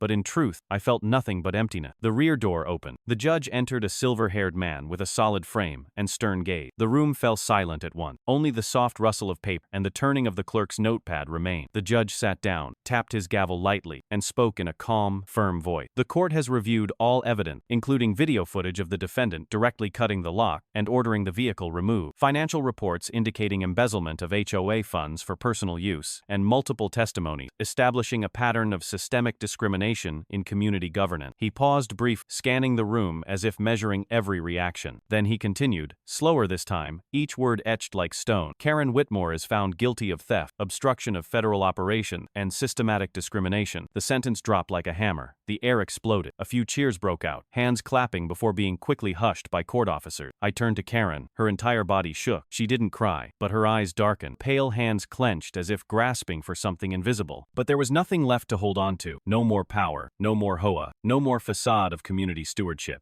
The judge continued with the sentencing. The defendant is sentenced to a long-term suspended sentence and a high-level fine under federal law. During this period, the defendant is prohibited from holding any position related to residential management, HOA, or community organization. This punishment is necessary to restore justice and to send a message: no one stands above the law. I heard every word, every sentence, like drops of water falling steadily onto the stone of resentment I had carried for months. And then it cracked, releasing a relief so deep it caught in my throat. I didn't cheer. I didn't smile. I just sat there, my hands loosening, my back resting lightly against the chair. Justice, though late, had finally arrived. Karen kept her head bowed, shoulders hunched like someone stripped bare before a crowd. I remembered her standing in my driveway, shouting that I didn't belong in Maplewood. Now, it was she who no longer belonged. A police officer approached, placed a hand on her shoulder. Karen didn't react. She rose slowly, offering no resistance, her steps heavy, as if dragging the crumbling remnants of her arrogance behind her. Applause erupted again, this time louder, steadier, relentless, like a declaration from the people. I turned and saw those who had once been silent now standing tall, eyes brimming with tears, mouths tight, as if they had just crossed an invisible line. Some reached for my hand, others whispered, "Thank you for not giving up." I nodded, quietly receiving their word. I didn't feel like a hero. I only felt I had done what everyone should have done. The courtroom doors swung open. Outside, the press jostled for photos, flashbulbs lighting the steps like a stage. Karen was escorted out between two officers, her face vacant. Headlines appeared almost instantly on people's phones. Former HOA president sentenced. Karen Whitmore faces consequences for abuse and discrimination. Online, posts surged, thousands sharing the story, commenting, sending congratulations, even letters of thanks to the Maplewood community for standing up. I lingered in the courtroom a little longer. The voices gradually faded. I sat in silence, eyes on the window where light poured in, casting a long golden streak across the wooden floor. I thought of those early days when I first came to Maplewood carrying hopes of a peaceful home, a true community. What I hadn't expected was having to fight for that peace with every ounce of strength I had. But now, I knew it had been worth it. Walking out into the noon sunlight, the courthouse steps glowed under a sky still streaked cloud, but the sun had broken through. I took a deep breath. For the first time in months, I felt I could truly breathe. Maplewood wasn't perfect, not yet, there was still work to do, but today was a beginning. A tyrant had fallen, and in the space she left behind, hope had begun to take root. That evening, I sat out in the backyard. The breeze was gentle, the porch light casting a soft glow on the Jeep. It was still there, scratched, proud. I placed my hand on the hood, the rough paint beneath my palm reminding me, freedom isn't granted, it's held by resilience. I whispered, for no one else to hear, only for myself. We won, not with fists, but with truth. And in my heart, for the first time in a long while, something stirred belief. Belief that, even slow, justice always arrived. The day Karen Whitmore was sentenced, Maplewood was still buzzing. But the story didn't end with the verdict. The police task force, which had followed the case from beginning to end, decided to leave an indelible mark on the history of this neighborhood. One morning, as residents were just waking up, everyone was stunned to find the familiar black Jeep Wrangler returned parked neatly in front of the HOA office. It wasn't in my garage, not at the police impound lot, but right where Karen had once anointed herself queen of authority. The Jeep sat, gleaming after a fresh wash, the scratches on the lock still visible like battle scars. It wasn't just a vehicle anymore, it had become a symbol. The task force didn't need to make speeches. The Jeep's presence alone sent the message, real law always stands, and no HOA can rise above it. I stood across the street, watching it, overtaken by a strange emotion. What Karen once mocked as a stain on Maplewood had become the very yardstick of justice for the entire town. But the task force didn't stop there. Right beside the Jeep, they erected a large wooden sign, painted in bold white letters. Here fell the president who stole a police. The words were simple, but as sharp as a second sentence. They etched themselves into the memory of every Maplewood resident. Karen's fabricated authority had collapsed right here, in front of the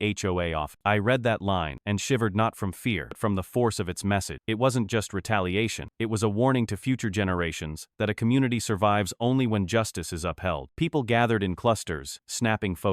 They took pictures of the Jeep, the wooden sign, and the HOA office that had once symbolized Karen's rule, and was now the centerpiece of ridicule. The photos flooded social media, spreading like wildfire. The comments poured in, "This is the ending every neighborhood tyrant deserved. I wish our HOA had a sign like to keep them in check." Every post was a slap in the face to Karen's illusion of power. Children in Maplewood came running, pointing at the Jeep and laughing. One asked his mother, "Mom, is that the car Miss Karen tried to—" The mother gave a weary smile, patting his head. "Yes, and now it's here to remind us that no one is above the law." Those simple words echoed louder than 1,000 speeches. I walked past the HOA office, seeing the bustling scene, and felt a surge of satisfaction. The same residents who once feared Karen now laughed freely, chatting loudly. They posed for pictures, sent them to friends across the country, turning the HOA building into a landmark. Maplewood had never echoed with laughter like this before. Local news aired the scene, showing the Jeep standing tall beside the sign. The reporter said, "This isn't just a vehicle, it's a reminder that arrogance leads to downfall." The line was repeated across news channels, landing like a hammer on the already shattered image of Karen. In the days that followed, Maplewood became a destination for visitors from neighboring neighborhoods. People came to see, with their own eyes, the Jeep of Justice, to take photos in front of the wooden sign, as if it were a monument. The more visitors arrived, the further Karen's story spread. She was no longer the president of the HOA. She was a laughingstock in the eyes of the entire town. Her name was invoked as a textbook case of absurd absurd abuse of power. I stood among the crowd, hearing the laugh, watching the radiant faces of residents, and I felt a quiet joy. I wasn't gloating over Karen's downfall, but over the fact that this community had finally stepped out of the shadow. The Jeep and the sign were proof, a reminder to everyone that we had been through hell and we had risen from it. One afternoon, I saw a group of young people from a neighboring town arrive. They snapped photos and shouted, "Maplewood won." I smiled, nodding it. Yes, we had won not through violence, through truth revealed, and justice served. Karen, though now vanished from Maplewood, couldn't escape. On social media, her image was photoshopped next to the wooden sign, turned into memes that spread everywhere. People started calling her the president who stole the wrong Jeep. That laughter hurt more than any sentence. It reduced her from tyrant to symbol of failure. That night, I sat in my yard, the yellow glow of streetlights spilling across the quiet road. I thought about the journey starting from that first HOA meeting when Karen humiliated me, to the day my Jeep was cut loose and towed away, then the task force's unexpected arrival, and finally today, with the Jeep parked in front of the HOA office beneath the sign. It had been a long road, filled with hardship, but in the end, it was worth it. Maplewood residents now spoke to each other more freely. They laughed more, held gatherings without fear of Karen's watchful eye. Children played ball in the street. Families raised flags for the holidays without fearing penalty letter. People had begun to believe that Maplewood had entered a new chapter. But I knew the most important thing wasn't the Jeep or the sign. It was the change within people's heart. People had learned not to stay silent in the face of injustice. They had discovered that unity could defeat false authority. That was the real victory. I gently placed my hand on the Jeep's hood and whispered, "You weren't just a car, you became a symbol." Then I turned away, leaving the crowd to their photos and laughed. Inside me, a rare sense of peace began to settle. Maplewood had reclaimed justice, and Karen Whitmore, the woman who once called herself the law, was now the town's punchline. After days of noise, Maplewood finally entered the period of change its residents had long awaited. No more whispered conversations behind half-closed doors, no more wary glances when someone passed the HOA president's house. Karen Whitmore had been removed from the stage with a public, unequivocal sentence, leaving a deep cut in the community's history, painful, but necessary one. The name that once made people bow their heads and avert their eyes was now a milestone, not a point of pride, but a reminder that abuse of power can be stopped if someone dares to speak up. Less than a week after the sentencing, Maplewood residents gathered in the community room to discuss electing a new HOA board. That day, I arrived earlier than usual. The sky was clear, and sunlight gently spilled down the brick walkway leading to the white-painted building. The atmosphere felt nothing like past meetings. Gone was the cold silence of robotic nod. Gone were the forced smiles meant to avoid trouble. In their place were animated conversation, debate, and even open laughter. I walked into the room and saw faces that once looked timid, silent whenever Karen took the podium, now bright, confident, and relieved, as if some invisible rope that had bound everyone had just been cut loose. The election for the new HOA board took place openly and transparently, with no sign of manipulation. Anyone could run, nominate, or ask questions. An older white man, a military veteran, was widely supported for the role of president. He didn't say much, but every word was steady, plain-spoken, carrying the weight of someone who understood both discipline and fairness. Beside him stood a Latina woman in her 40s, warm smile, eyes that always met yours when speaking. She ran for vice president and gained strong support for her sincerity, approachable manner, and readiness to listen. I sat in the middle row, listening as each candidate shared their vision. No grandstand, no polished rhetoric, just genuine commitments to rebuilding trust and restoring justice. When the results were announced, the entire room burst into applause. No one sat silent, no one held back like before. Maplewood officially had a new HOA board, one not cloaked in secrecy or power, but ushering in a truly democratic chapter. They didn't waste time. Right after, the board announced a full review of all prior regulations. I sat in quiet awe as rules that had once seemed trivial but had caused so much grief were brought up one by one. The ban on planting flowers like hibiscus or sunflowers for being insufficiently elegant, the rule requiring front doors to be painted in one of 3 approved colors, the fine for flying the national flag outside of designated hours, all listed and struck down. With each deleted rule, the air in the room seemed to lift. Some people smiled, others nodded again and again, as if they still couldn't believe those absurd policies had existed for so long. I remember clearly the times my neighbors were fined by Karen for fences painted the wrong shade, or simply for a porch light that didn't fit the aesthetic of the neighborhood. I remember a young woman bursting into tears after being threatened with a lawsuit because her child rode a bike across the lawn. Each of those small stories had built into a much larger fear, a fear of being controlled in the very place we called home. But now, that fear was over. An elderly man stood up and spoke, his voice raspy, firm. "We've reclaimed the right to decide the smallest things in our own life." The room erupted in thunderous applause. I clapped too, but inside, I felt my heart settle as if a long, brutal storm had finally passed. In the days that followed, it felt like Maplewood had shed its old skin. One breezy afternoon, I walked down the main road and saw flags flying again in front of many houses, not uniform, not by regulation, beautiful in their own way. Fences of different colors appeared, some with hand-painted design. Wildflowers bloomed in vibrant pots, replacing the dull rows of evergreens from before. Children rode their bikes through the park, their laughter echoing down the street. No more suspicious glances, no more neighbors peeking through curtains when someone received a notice on their door. The residents didn't wait for orders. They organized park cleanups, fixed the playground, repainted sidewalk, and planted more trees. I found myself swept up in the rhythm of it all. One time, I was crouched over, planting a lavender bush by the curb, when my neighbor handed me a cold bottle of water and patted my shoulder. "Haven't seen Maplewood this lively in years, huh?" I nodded, and the smile that came to my face didn't feel forced. There's one afternoon I remember well. I stood in the yard, looking at the Jeep still sitting in the garage, sunlight slanting across the scratch that used to hurt me. But in that moment, the mark no longer made me wince. It was a sign of a battle I had endured, a scar to be proud of. I turned away and sat on the front step. In the distance, kids laughed under the tree, sneakers tapping down the street, and someone called out from across the road, "Hey, Mr. Ellison, we're all gathering at the park tonight. Bring something for a light BBQ." I smiled, nodded, and felt as warm as the late afternoon Sunday. I used to think I made a mistake choosing Maplewood. In those early days, I felt isolated and out of place, watched and judged by rules I hadn't even had time to understand. I thought I'd spend my later years in silence, on guard and alone. But it turned out to be only a dark chapter in a much longer story. I've watched this community rise from fear, from silence, to rediscover its voice and its freedom. Maplewood isn't just where I live anymore, it's where I belong. And in the end, I realized this. Home isn't just a roof and four walls. Home is the place where, when you speak, someone listens. Home is where you can plant the flowers you love, fly the flag you cherish, and call each other by name without ever bowing your head. Maplewood now, finally, is home.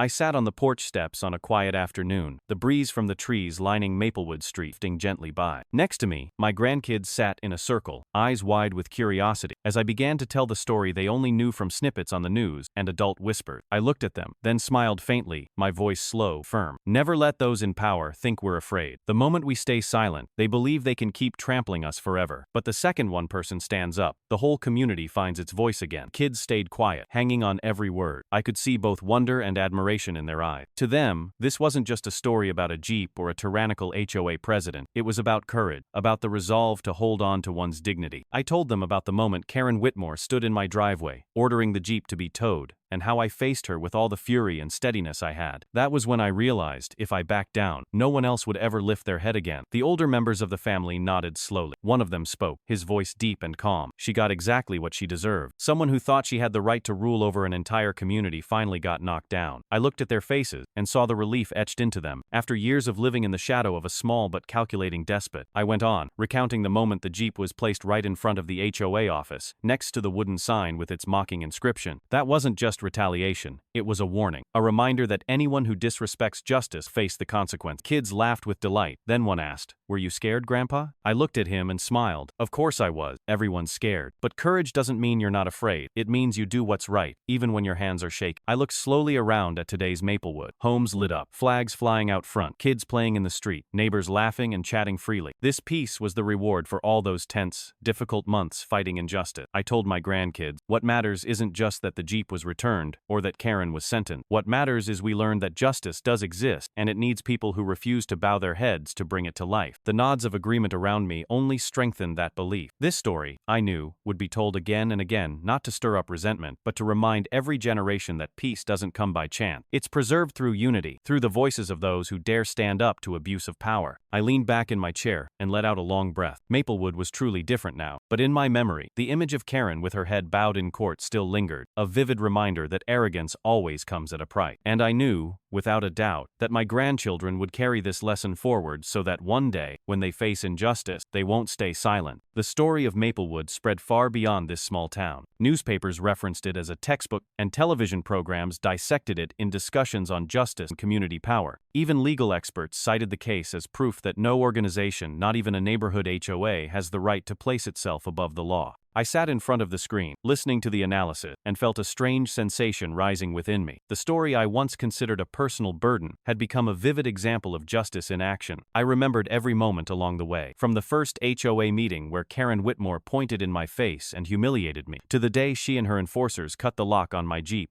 to the eruption across the community when the task force arrived. Each slice of memory stuck like pins in my mind, but instead of fear, they served as proof truth had ultimately prevailed. I once believed I was alone, with nothing but a Jeep and a small voice in a room full of lowered eye. But eventually, the truth found ally. The video clips spread, residents began speaking up, and justice stepped into the light. In later conversations with my neighbors, I saw clearly how people looked at one another differently. Gone were the wary glances, the fear of being fined for some petty violation. In their place were handshake, open conversation, and trust in shaping the future of Maplewood. The community had healed, and our story had become a reminder for countless other places. Never let small, unchecked authority turn into a tool of oppression. I often sat on my porch, watching children ride their bikes up and down the street, without fear of being reprimanded. Inside, I felt a calm, knowing that what we went through, what we stood up to, would be remembered as a turbulent but meaningful chapter. Some might call it a scandal, others a cautionary tale about community governance. But to me, it was proof that justice is not some distant ideal. It's right here, alive in the unity and courage of ordinary people. One evening, I stood before my Jeep, resting a hand on the hood. The scratch was still there, and I hadn't painted over it. It was evident, a marker of the road we had traveled. I smiled, closing a chaotic chapter with the quiet peace of the present. Karen Whitmore was now the past, a name spoken with bitter laughter. Maplewood had changed. And as for me, I finally felt I had a true home. Have you ever seen someone in power held accountable? Share your story. I still remember clearly the first morning my Jeep was brought back, resting quietly in the garage after everything that had happened. Sunlight filtered through the frosted glass, casting a soft glow across the hood like a silent welcome. I stood there for a long while, hand resting on the thin layer of dust covering the metal, and felt something I couldn't quite name, part relief, part reflection. Looking at it, I thought no one could have predicted that a single vehicle would be powerful enough to unravel an entire false empire. Karen Whitmore once saw that Jeep as a symbol of defiance, pretext to strike down with force, but in the end, it became undeniable proof that exposed the entire apparatus of abuse she had built. From the cut lock, from her smug smile, from the viral video that swept across social media, the tide was turned. And the Jeep, an inanimate object, had become a voice too loud to ignore. What stayed with me wasn't just Karen's downfall, but how the Maplewood community transformed in its aftermath. For years, she had cultivated fear, wielding fines and absurd regulations to silence the resident. Notices blanketed the bulletin board. Warning emails were fired off like bullets in the night, creating an atmosphere so stifling it choked the will to resist. People kept their heads down not because they didn't see the injustice, but because they believed speaking up would only bring more trouble. But once the Jeep was towed away, once the task force arrived, and the truth began to surface, fracturing the facade like crack, spreading across glass, the residents began to realize they weren't alone. Power didn't belong to one person. It lived in the unity of the community, force long buried beneath the dust of resignation. I witnessed that change in every meeting. Faces that once bowed now stood tall, recounting times they were wrongfully fined by Karen, times they were publicly humiliated planting the wrong flowers, or painting their doors the wrong color. Their voices no longer trembled. They were steady, resolute. One story led to another, each small moment piecing together a larger picture, one that laid bare an entire system of inequity. I sat there, listening, feeling a rising strength pulse through the room, stronger than any manufactured authority that had ever weighed us down. People who once passed each other in silence at the supermarket were now sitting shoulder to shoulder, nodding and clapping for one another. The meeting room, once thick with the scent of domination, had become a space of courage, of rebirth. One late afternoon, I walked past the park and saw a group of residents gathered, pulling weeds and repairing benches that had long fallen into disrepair. No one gave order, no signs were posted, but everyone worked naturally together, as if it had always been the right thing to do. Paused, joined in, shovel hitting the dirt, sweat trailing down my forehead, but my heart felt light. The smiles, the open conversations, that was what Maplewood had lost for so many years and had now regained, something simple, yet far more valuable than any financial report or routine inspection. And in that moment, I realized, this unity was the greatest outcome of it all. A Jeep might have sparked the storm, but what it truly delivered was an awakening. The people of Maplewood understood that only by standing together could they protect their way of life, and that mattered more than any legal victory I had ever hoped. That evening, sitting on the porch, I looked at the lights glowing along the street and listened to children laughing in the distance. The scent of freshly cut grass hung in the air, the moonlight casting a soft haze across the pavement. A steady confidence rose in me. I knew from that point on, Maplewood would never again allow fear to be used as a weapon of control. We had learned that real strength wasn't in the HOA president's chair, but in the united voice of the community. And I smiled, thinking to myself, a single Jeep was enough to topple a false regime, but it's solidarity that will keep us standing forever. There are days when I sit in silence, recalling every part of the story as if each detail had been etched in glass. From the HOA meetings with the stench of control, to the moment Karen Whitmore stood smugly in front of my driveway, arms folded, to the sight of the Jeep being hauled away in broad daylight, each one a slice of memory that will never fade. But what I remember most is not the fury of that time, but the moment when truth finally broke free, beyond the grip of anyone's control. I came to understand something undeniable. Truth cannot be silenced forever. It can be buried, hidden behind power, cloaked in fabricated rules, but eventually it will rise, burning brighter and clearer than any excuse ever could. I look back on the days when every news outlet covered the story, when the video of Karen cutting the lock spread like wildfire across social media. Her denials, her emails, shifting blame to her staff, all of it rendered meaningless. The community no longer believed polished words. They believed what they saw, what they felt, and what they had endured. In that moment, the truth no longer belonged to me. It belonged to every resident of Maplewood. It became a shared light, illuminating the dark corners where Karen once sowed fear. It spread, sweeping away the dust of silent years, leaving behind fresh ground where people could live with dignity once again. I used to think justice was something distant, locked away in cold courtroom, buried beneath thick law book and drawn-out trial. But after everything, I came to understand that justice lives right here in the candid voices of residents, in the hands raised to sign petitions, in the resolute eyes of those who stood before cameras and told their story. Justice is not a gift handed down from above. It stands with those who dare to speak, those who refuse to be silent. And when a community rises together, it becomes more than justice, it becomes liberation. I remember clearly the eyes of an elderly woman during the hearing, her voice trembling as she recalled being humiliated Karen simply for planting flowers brought from her old hometown. That small story, once spoken, became a thread woven into the larger truth. Alongside dozens of other testimonies, it helped build the unshakable wall that shattered every excuse. It was in moments like that I saw justice most clearly on the side of ordinary people with extraordinary courage. They needed no title, no position, only truth and conviction. Now, Maplewood has turned a new page. Karen is part of the past, a name tied to arrogance and collapse. But what remains isn't hatred. It's a lesson that truth and justice hold power far greater than any artificial authority. I walk down the street, see flags waving, hear children laughing, watch neighbors greet one another with real smiles, and I understand that all of this exists because we did not stay silent. That evening, I sat on the porch, the streetlight casting its glow onto the Jeep in my garage. It's no longer just a vehicle, it's a symbol of the journey we've taken. I smiled soft, whispering to myself, justice stood with us because we chose to speak, and I know this lesson will echo far beyond Maplewood, reminding every community that truth never disappears. It only waits for the day it can speak full force.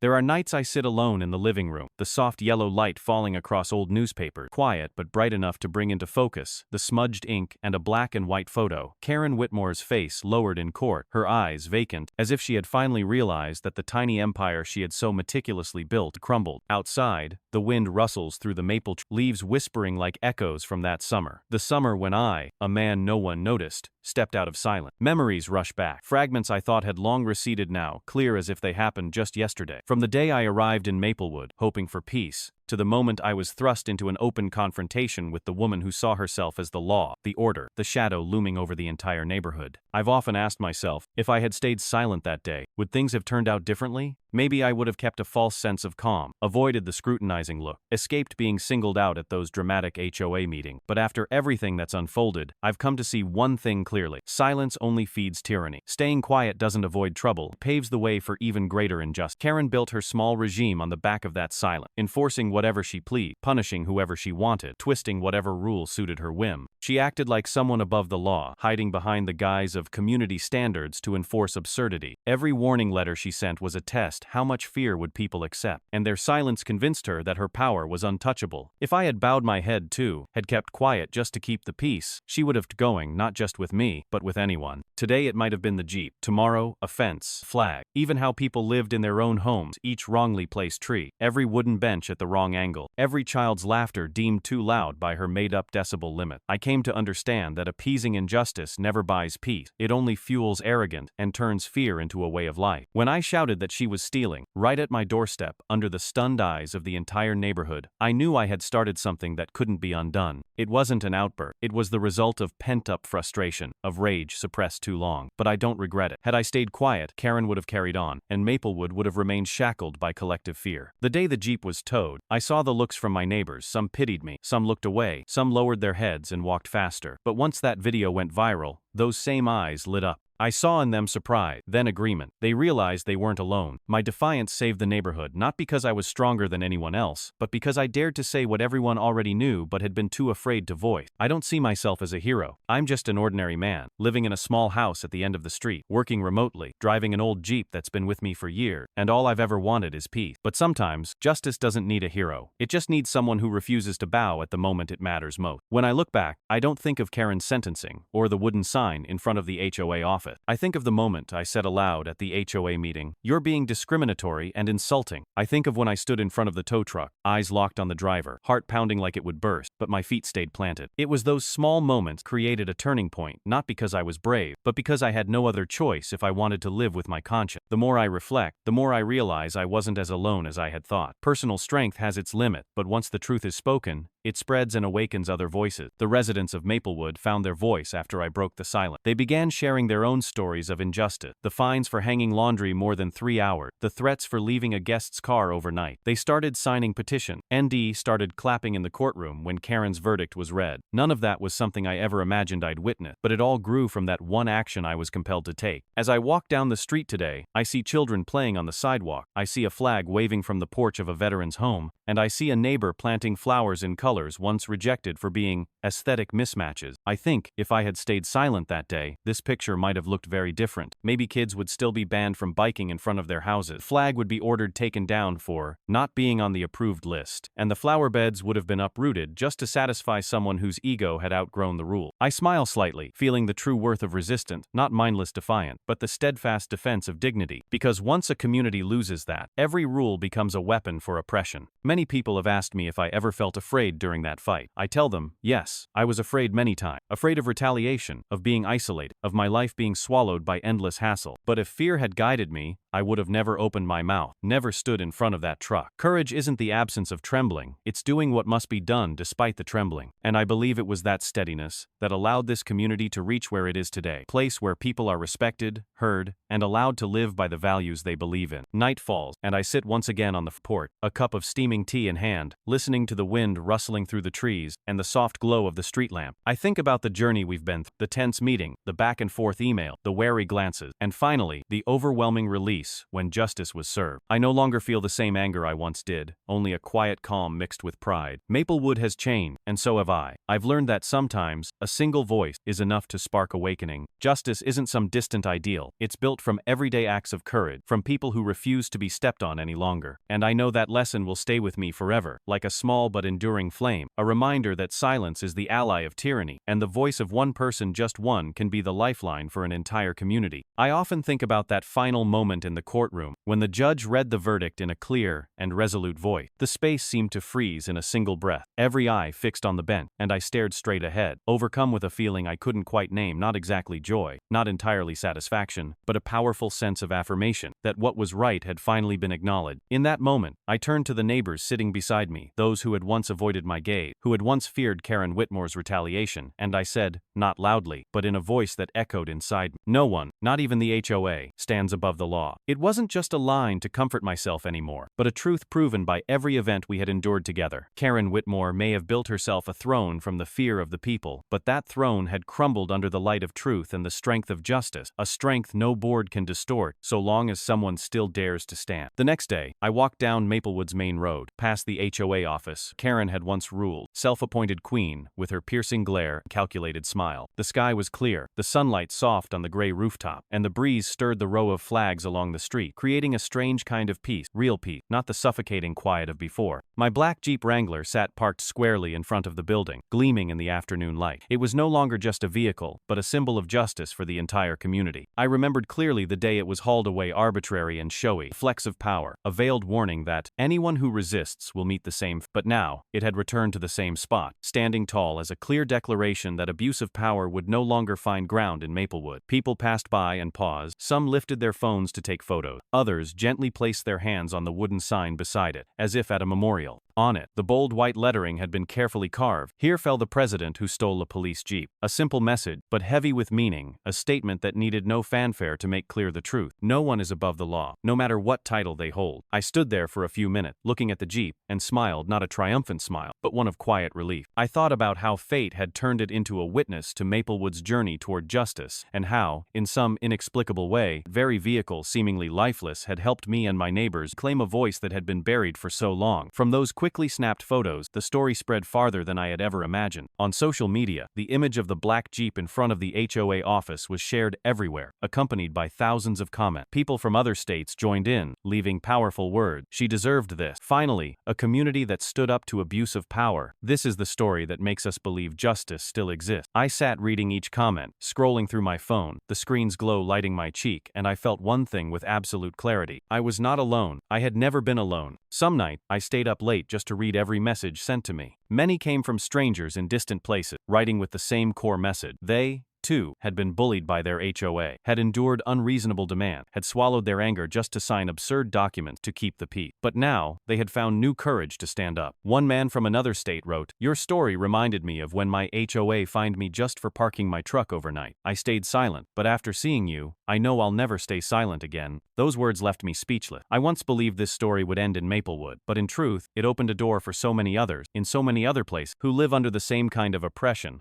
disguised as rules, oppression masked community consensus, but in reality, symptoms of power gone rotten. I sat on the front porch, watching the streetlight cast a warm glow on the road. Maplewood no longer felt heavy. Children laughed without being shushed. Music played from an afternoon radio across the street, and neighbors greeted each other with genuine warmth. No more hesitation, no more hurried glances away. I thought justice isn't some lofty ideal. It can begin with a small action, a single firm word, then grow into collective strength. When people realize they're not alone, they're braver than they ever thought possible. And I truly believe that wherever someone dares to stand up, justice still exists. It doesn't matter how big the oppressor is, or whether the title says HOA or anything else, because the moment someone looks power in the eye and says, "Enough," the wall of fear begins to crumble. I know I didn't change the world. I simply defended myself, my vehicle, and my right to live in peace in the home I paid for and worked hard to have. But that action, small as it may have been, was the first crack in the shell of silence that had smothered this community. From there, other voices were awake. Stories long buried began to surface. People no longer avoided one another but started sharing their own accounts of being threatened, fined unfairly, and treated unjustly. HOA meetings now are no longer one-sided monologue, but true forums for discussion, debate, and decision-making, rooted in genuine consensus. I close this story with a quiet smile. The black Jeep still sits there, the wooden sign still stands tall like a living reminder, and Maplewood, a neighborhood once bound tightly in silence, come back to life. I know people will keep mentioning Karen Whitmore's name for years as a joke, but what matters more is that they will remember Maplewood as a place that stood up, that reclaimed justice through its own voice. When I tell this story to my grandchildren someday, perhaps on this very porch as the sunset casts gold on the street, I'll repeat the words I once spoke in the courtroom. No one, not even the HOA, stands above the law. Because that truth doesn't belong to Maplewood alone. It's a belief for anyone still facing injustice, wherever they may be. Looking back on the path we walked, I see that the story of Maplewood was never just a dispute between one resident and an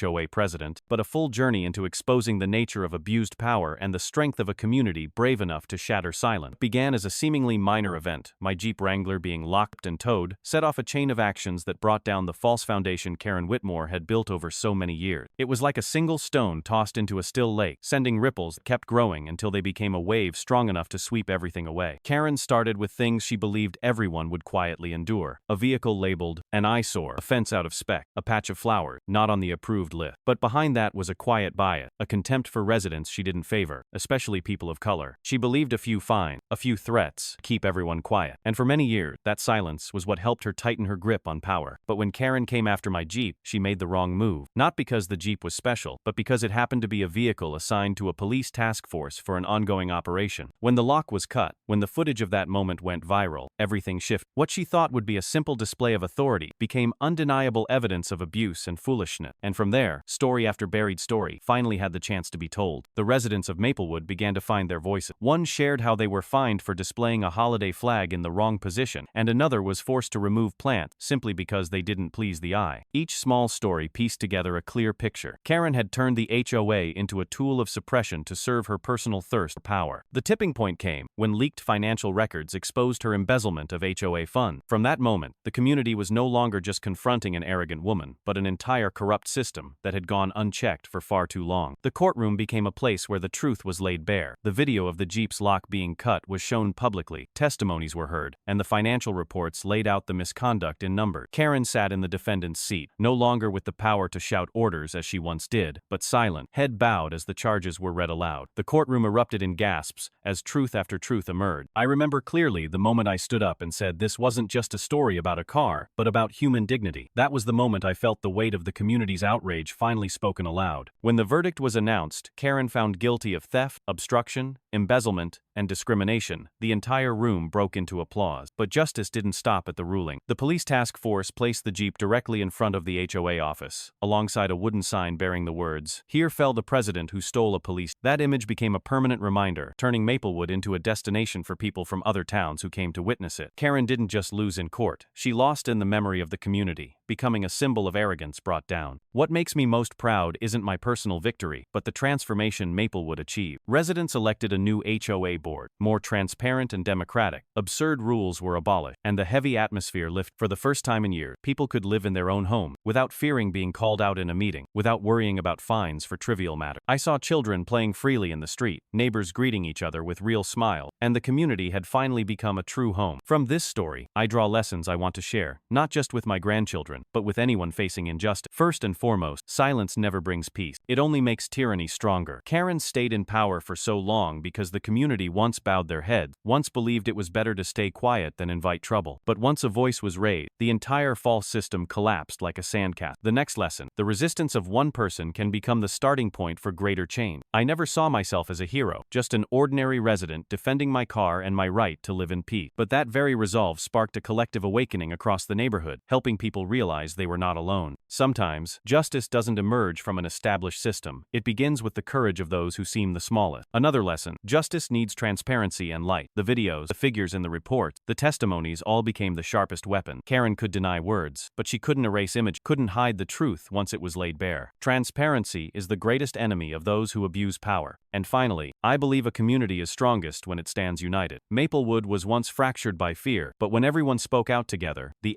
HOA was forced to change. We were no longer individuals being nickel and dime, we became a unified force, willing to protect one another and demand fairness. That became the foundation for Maplewood's next chapter, and a lesson for any other place in need of change. Now, when I retell this story, I no longer feel its weight. I smile, closing that chaotic chapter with the firm belief justice never disappears. It may be slow, it may be abstract, but as long as someone is willing to stand up, justice will find a way. The black Jeep still sits in front of the HOA office, a living symbol. Every time I walk by, I feel warmth in my chest, knowing Maplewood has moved through the darkness and into the light. When someone asks me, I say only one thing: no one, not even the HOA, is above the law. That is the greatest lesson and my final message. Justice is not some distant concept. It lives in every choice, every action, every word we speak. And I firmly believe that wherever someone dares to stand up, there will always be justice.